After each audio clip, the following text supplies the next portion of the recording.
కస్టడీలోకి తీసుకోనున్నారు ఈడీ అధికారులు. లిక్కర్ కేసులో కవితను విచారించనున్నారు. లిక్కర్ పాలసీ సౌత్ గ్రూప్ పై ప్రశ్నించనున్నారు. సాయంత్రం 5 గంటల వరకు విచారణ కొనసాగనుంది.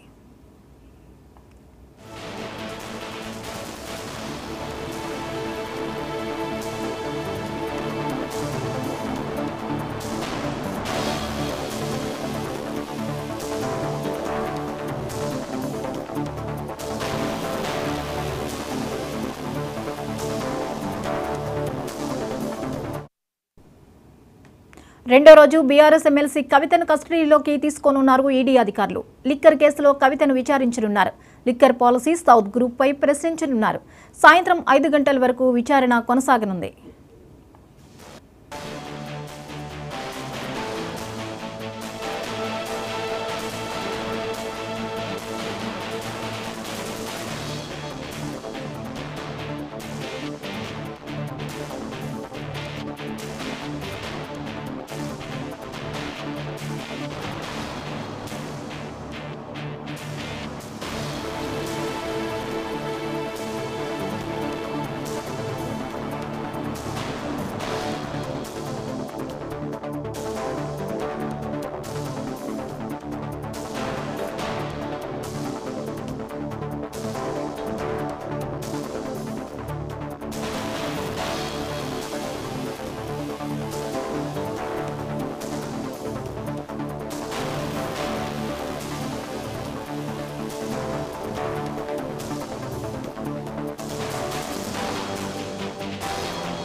రెండో రోజు బీఆర్ఎస్ ఎమ్మెల్సీ కవితను కస్టడీలోకి తీసుకోనున్నారు ఈడీ అధికారులు. లిక్కర్ కేసులో కవితను విచారించనున్నారు. లిక్కర్ పాలసీ సౌత్ గ్రూప్ పై ప్రశ్నించనున్నారు. సాయంత్రం 5 గంటల వరకు విచారణ కొనసాగనుంది. ఈ అంశంపై మరిన్ని వివరాలని మా రీజనల్ కోఆర్డినేటర్ రాజ్ కుమార్ అందిస్తారు. రాజ్ కుమార్, చెప్పండి, ఈ రోజు కవిత విచారణ ఎలా జరగబోతోంది, వివరాలేంటి?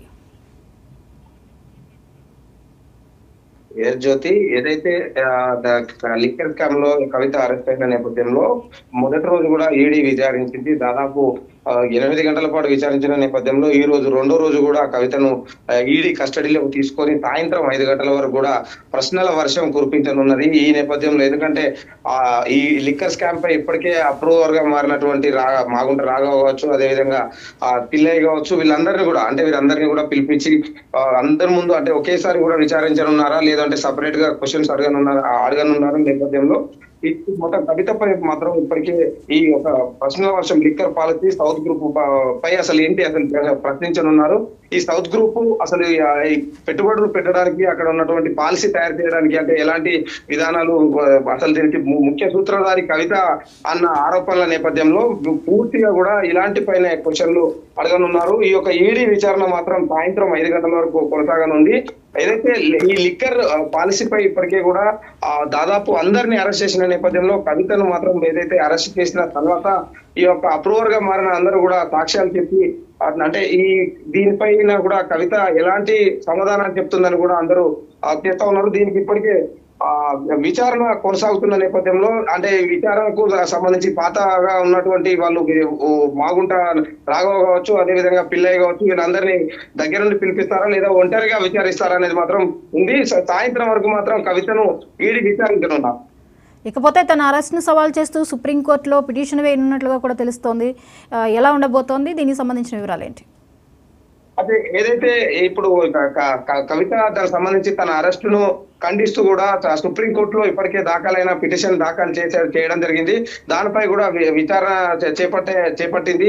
ఇప్పటికీ అంటే దానికి కస్టడీకి 19 వరకు ఉన్నా తీసుకోవద్దు, ఎలాంటి అరెస్ట్ చేయమని ముందుగా చెప్పిన అండర్టేకింగ్ ఇచ్చారు. దీని తర్వాత నన్ను అక్రమంగా అరెస్ట్ చేశారని కూడా కవిత సుప్రీంకోర్టులో పిటిషన్ దాఖలు చేయడం జరిగింది. ఈ నేపథ్యంలో అంటే అటు పిటిషన్ దాఖలు చేసినా కూడా ఇక్కడ మాత్రం ఈడీ అరెస్ట్ చేసింది. అరెస్టు దీనిపై విచారణ కొనసాగుతూ ఉంటుంది. అదేవిధంగా హైకోర్టులో కూడా సుప్రీంకోర్టులో కూడా ఈ రోజు దానికి సంబంధించినటువంటి పిటిషన్ దాఖలు చేసిన నేపథ్యంలో ఎలాంటి విషయం వస్తుంది అనేది కూడా అందరూ ఆసక్తిగా ఉన్నారు. Right, thank you Raj Kumar.